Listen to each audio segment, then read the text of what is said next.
Good morning. It's been a difficult week in Los Angeles, and although on these Shabbat videos we try to address the portion of the week, I think I'd be remiss if I didn't say something about what's been happening in Los Angeles. In order to say something that I think is meaningful, I want to share with you what are the lenses that I use about Jewish history and Jewish tradition when I teach about Judaism. And there are two. One lens is the lens of Jewish texts and sacred scriptures, the Torah, the Talmud, writings from famous commentators like Rashi and Maimonides, all the way up through Martin Buber, Franz Rosenzweig, even into the modern day. All of that text is vital and foundational to who we are as a people. The other lens I use is the lens of the lived experience of the Jewish people. And this is an equally important and vital part of how I interpret what it means to be a Jew in the world.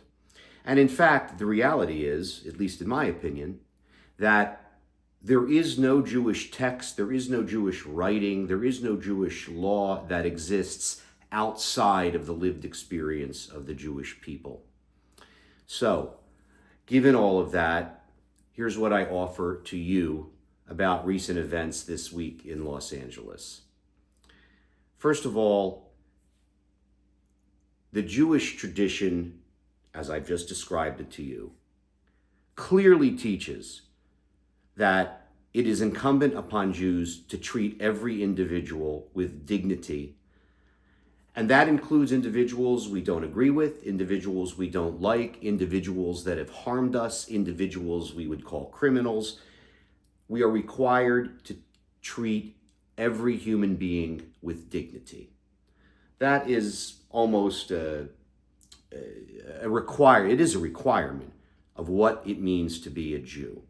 This doesn't mean that that doesn't mean that we don't recognize that there are people in the world who are unsavory and criminals, but everybody deserves to be treated with dignity. So that is point one. Point two is that Jews are also bound to the law of the land. So that means that we are required to follow all of the laws of the United States of America, of the state of California, and the city of Los Angeles. And that means, in the first instance, we recognize that those laws grant every American and everybody who is here in America the right to peacefully assemble and to protest, even if your point of view is noxious to us. But it also means that those protests must be peaceful, they must not bring harm to other people, and that there is never any reason to treat others without the same dignity we want. And that certainly includes law enforcement, and that certainly includes all of the people that are trying to keep order in this country. And that's a lot to balance, I admit that. And then the next point I'd like to make, which comes from the lived experience of Jews, is this. In the United States, we have been very fortunate because there is no national police force. There is no gendarmerie that protects everybody and runs from a central place. In the United States, we leave law enforcement to local authorities. And the reason this is important to Jews is because in virtually every instance in Jewish history, where a national government or a sovereign government has law enforcement and those law enforcement agencies are responsible for upholding the law, in almost every instance, it rarely goes good for Jews. And that's something that we know. That's why leaving things to local law enforcement, in my opinion, is the best path forward for Jews and for everyone. And my final point I'll make on this morning is this. Jews know well the experience of immigration. And Jews know well how immigration has been used both as a way to open up a place and allow us Jews to come in, but also we know well that immigration and immigration rules and laws have been used as a cudgel to keep Jews out. And that's the balance that we try to strike. And from a Jewish perspective, I think it's vital that we adhere to that balance.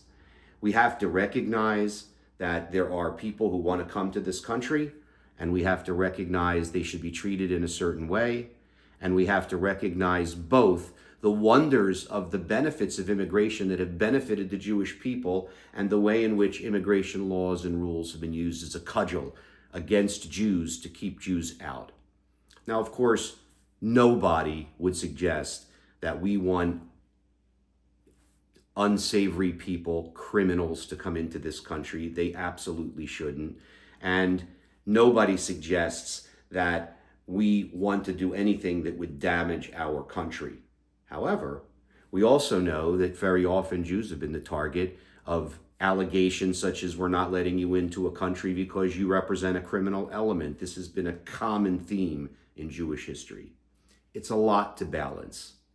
The best thing that we can do, in my opinion, is this: respect the right of people to protest peacefully and respect the right of law enforcement to maintain order in a dignified way. This is the kind of thing that we do as Jews to try and make sure that we balance the many competing interests that we have. We live in a fraught moment. We live in a difficult moment.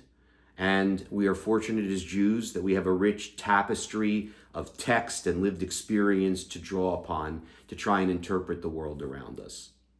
I hope you're going to join us this evening for Shabbat, 6:15 in the Gore Sanctuary. I'm going to look forward to seeing you with all of my clergy partners. Shabbat Shalom.